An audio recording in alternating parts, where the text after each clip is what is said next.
हाय रे हाय रे हाय हा अब बारा जिला के स्टाइल में तो सड़िया करिया ले ले आई हो बलमुआ नजरिया ना लागे। अरे रुकी महाराज, हम बात सही में दढ़िया बढ़िया लागे के करे वाला बानी ये वीडियो में, लेकिन ये गाना हम काहे गई नहीं। अगर खेसारी भैया के आज के गाना आप सुन ले हो तो आपके समझ में आ गए कि पावर स्टार पवन सिंह के गाना आई रहे सड़िया करिया ले ले हो बलमुआ नजरिया ना लागे, और वही धुन पर आज खेसारी भैया के गाना आई बा। जो ना गाना के लिरिक्स के आप साइड कर दी, जो ना गाना के गायकी के भी आप साइड कर दी, खाली ये गाना में आपके यामिनी सिंह के बहुत बढ़िया से बोल्ड तरीका से दिखाओ गई बा।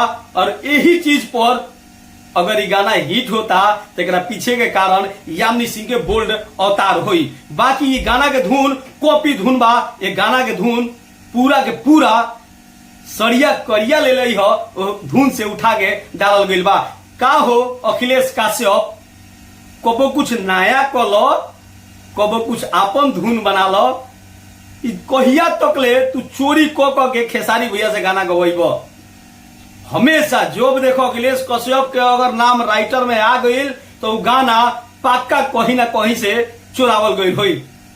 अपनो भी कुछ बुद्धि बा कि बुद्धि बोल लेवे गई बा, आ गाना लिखबो आ कहबो कि भोजपुरी में हमारा से बड़ राइटर तो केहू नहीं खे। अखिलेश कश्यप के इहे गाना ना जितना गाना खेसारी भैया सब गाना कहीं ना कहीं से चुरा के आ गवा देवे लोन। आ खेसारी भैया महाराज गावे से पहले थोड़ा सा चेक कर लेल करो, तो बहुत बड़ा ब्लॉक बूस्टर गाना रहे। ये गाना तो तुहू सुन ले हो कि सड़िया करिया ले ले आई हो बलमुआ नजरिया ना लागे। फिर तोनी मुनी तो सोचले रहता कि यूट्यूब पर यूट्यूबर वाला सा जो हमारा के लगिया सब पीछे।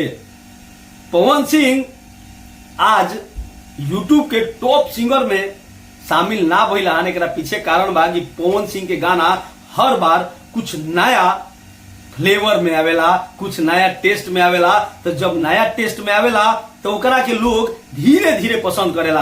आ खेसारी भैया यही से टॉप 10 में अला हन। इनकर जितना गाना उठा के देख ली सुपर हिट गाना, उ नया धुन पर गाना ना हुई, उ कहीं ना कहीं से धुन उठावल गई हुई जो धुन मार्केट में बहुत पहले से ही बाजल होखे।